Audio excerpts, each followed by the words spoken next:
Eliza, you're coming to the family reunion lunch, aren't you? There are a lot of things to do, and I would like you to help me. Good evening, Teresa. Yes, I'm coming. But my belly is getting bigger, so I may not be able to help as much as I used to. Still, I'll do my best. I can't believe you. Did I say something rude? Are you trying to use pregnancy as an excuse? Excuse me? You must think you can get away with anything just because you're pregnant. Get rid of that naive idea. No, I never said so. It's the same as saying it. I can't help you because of my big belly. Since when did you become so cocky? I'll make my son divorce you if you keep being like that. You are my mother-in-law, but I think you're going too far. Even if that's a joke, you shouldn't be saying such things. It's not a joke. I will help you with the preparation. I'm just saying it's harder to move around than before. I'm still doing chores at home. Oh, then you should have said so from the beginning. Don't you dare be lazy when you come here this weekend. I don't intend to be lazy, but... Anyway, I'm looking forward to seeing you this weekend. All the other relatives will be there too, right? Of course. I already told you, right? You'd have to go get a checkup if you keep forgetting things like that. I'm sorry for asking. I just wanted to make sure. Well, I'll look forward to seeing you this weekend. Hi, Eliza. I'm planning to go to the family lunch this weekend, so I hope to see you there. It's been a while, but how have you been? Would you like to take home some cucumbers which I grow in my garden? Hello, Maggie. It's been a while since I saw you last. I hope you're doing well. And I love to have the cucumbers. Thank you. Good. I'll bring them to lunch then. I heard you're pregnant. Is your belly pretty big now? It's about a month until the due date, so my belly is humongous. Then it must be getting difficult to move around. It's best not to push yourself too hard. Thank you for your concern. Not only me, but also Tanner is looking forward to seeing you. He's been so busy with work that he hasn't been able to visit you. Tanner has always been a grandma's boy. He shall always be my cute grandson. During his teenage years, he regularly got into a fight with his mother and she'd kick him out. Then, he would always come to our house. Really? But his mother Teresa seems to be very protective of Tanner. She's a moody person. What she says will differ depending on her mood, so you shouldn't take her words seriously all the time. I see. That's helpful advice. I'm glad Tanner married a kind person like you, Eliza. I'm glad to hear you say that. Once the baby is born and things settle down, we'll come visit you. I never thought I'd be able to hold my great-grandchild, so I'm very excited. Eliza, you should take it easy now. Overexerting won't do you any good. Being pregnant itself requires great effort. Yes, I'll try. This weekend, Teresa might make you help her with the preparation. But it's okay to refuse sometimes, you know. She didn't do anything when she was pregnant either. Oh, is that so? That's completely different from what I heard. What the hell are you doing? Come here ASAP. Although you said you'd help me, it's already 10 a.m. You're late. I thought I was supposed to arrive at 11 a.m. with Tanner. Huh? What kind of a lazy daughter-in-law are you? Lunch starts at 12 p.m. You have to come at least 3 hours prior to help me. Let Tanner rest, and you come here ASAP alone. I'm sorry. I didn't think you wanted me there that early. Whatever. You're already 1 hour late. I didn't mean to be late at all. You don't have to make excuses. You're being lazy, using pregnancy as your excuse. Just hurry up. Yes, I'll be there in 15 minutes. I'm sorry. Hey, where are you? You're not being lazy again, are you? I'm at the hospital. I need an urgent checkup because I'm in pain. Hospital? Just because of that? Don't be a spoiled brat and come back to help me. I just can't believe you. Do you know what you've done? It's very wrong of you to use violence as a tool to make people do what you want. It's very wrong of you to sit on a chair resting while your mother-in-law was still in the kitchen. I was busy, so you should have helped. It's my job to educate the lazy daughter-in-law. If I scolded you, it would have drawn attention. So instead, I kicked you. I did sit down, but it was only for a minute. I was told by the doctor to sit down whenever I felt my belly become tight. You are crazy to kick my belly when my baby is in here. You're the one who's crazy. You don't have any common sense. Common sense? Kicking a pregnant woman in the stomach is your common sense? A daughter-in-law isn't supposed to rest until the mother-in-law permits it. That's common sense. It's not like you're my boss. Why do I need your permission to sit on a chair? I've never heard of such a thing. Isn't it more common sense not to be violent to a pregnant woman? You and me. Who is more insane? How dare you talk back to your mother-in-law? I'm fed up with your unreasonable accusations. And you sat where I was supposed to sit. It's insane that you tried to take your mother-in-law's seat. How would I know that was your seat? This is ridiculous. I can't do this anymore. Just apologize for what you did. You're the one who should apologize. You're embarrassing Tanner too. Your very existence is embarrassing. That's why I kicked your stomach. I educated you to make sure this never happens again. Educate me? By kicking my stomach?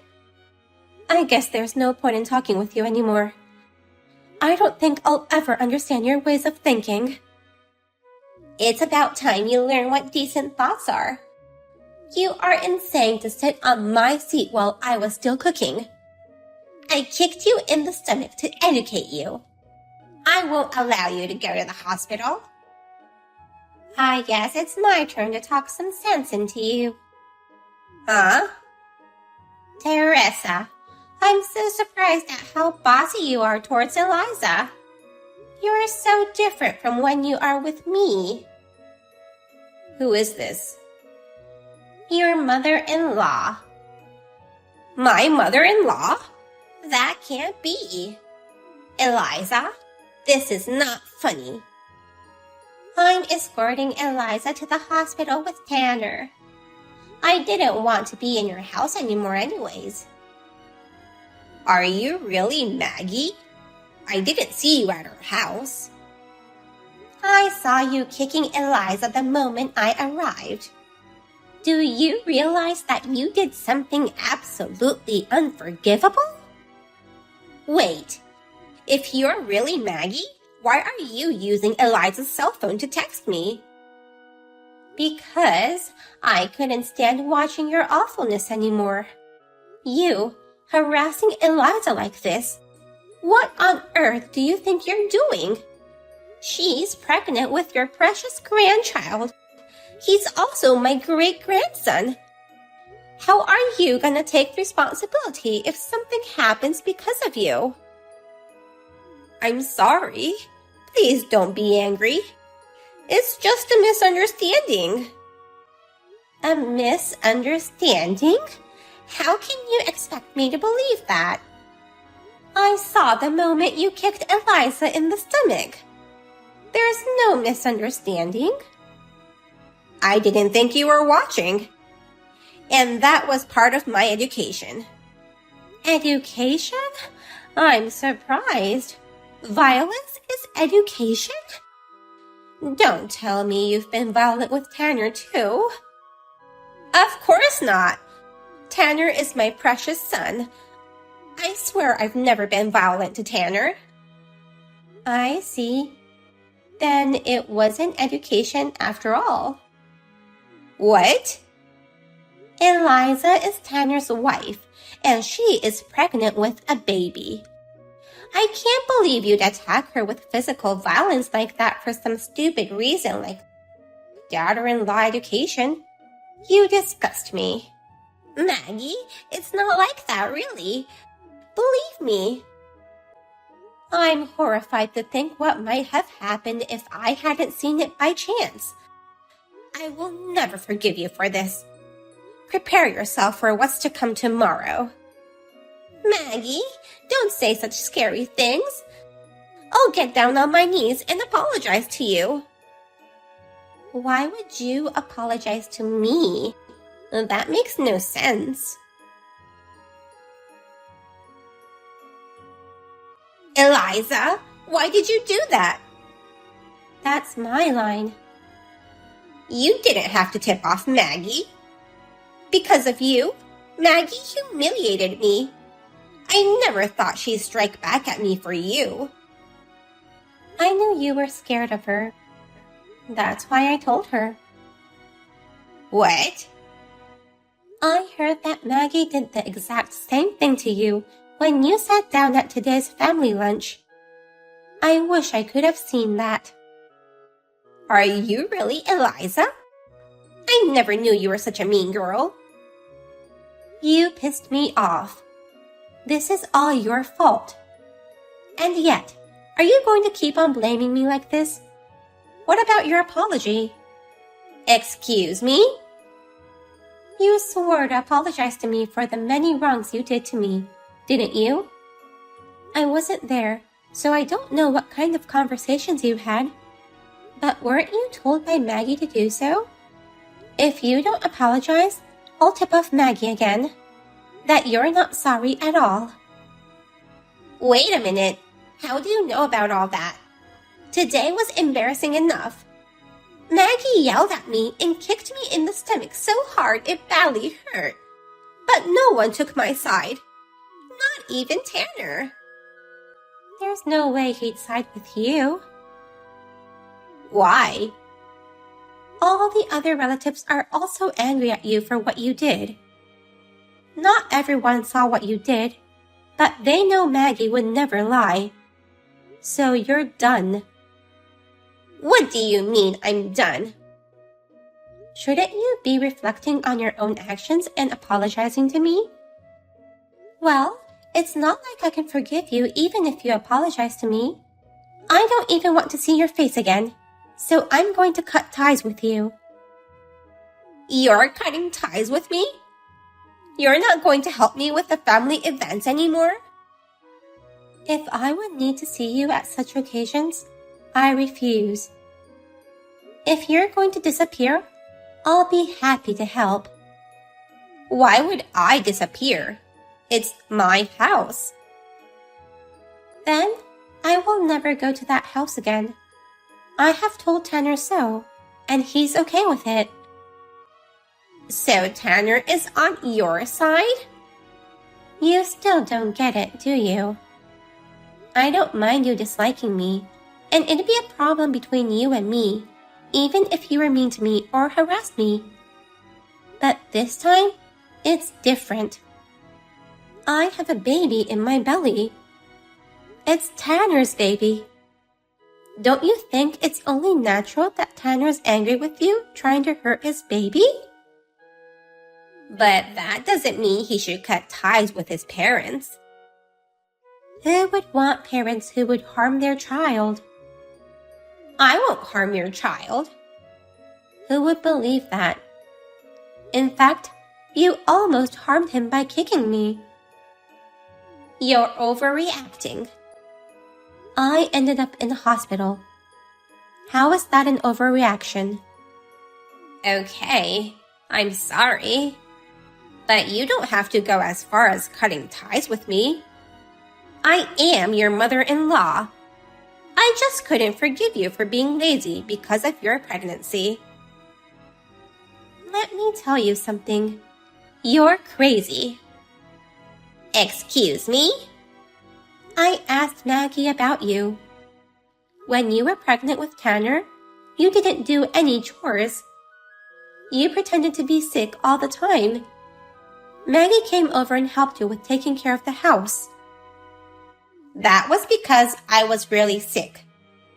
Some people suffer from morning sickness during pregnancy, so that's fine. But then, why would you force me to do so much? Don't force me to do things you couldn't do. Your rotten values and crazy ways of thinking are so annoying. Isn't that a little too harsh? Times have changed. Stop making such excuses. I'm sure time has drastically changed since Maggie's time. But unlike you, Maggie understands me. She's kind and supportive, like my own grandmother.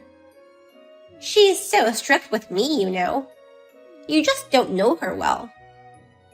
Whatever you think, it doesn't change how I feel about her. Wasn't it because of your behavior that Maggie was so strict with you? But I guess it's none of my business. I'm done with you harassing me.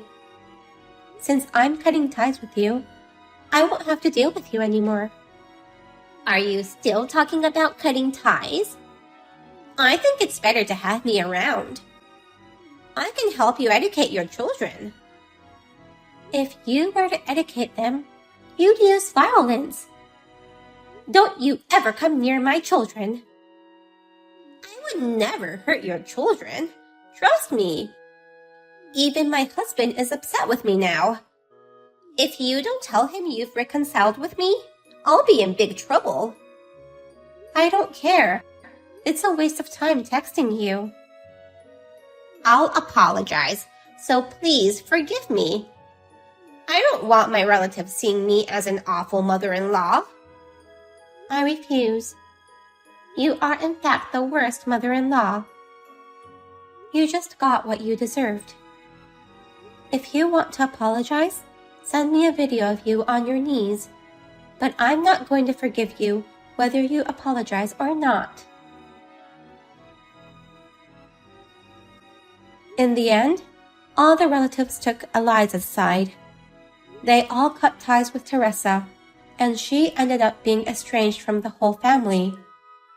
Maggie decided to re-educate Teresa, and Teresa's husband said he would divorce her if she did not change her ways of thinking. Teresa panicked and tried to apologize to Eliza in person, but Eliza refused to see her. As a result, she hasn't been able to meet her newborn grandchild.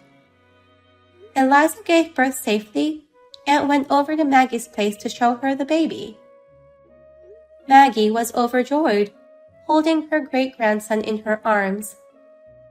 They are now all living peacefully, except for Teresa. No one knows if Teresa will be able to see her grandson.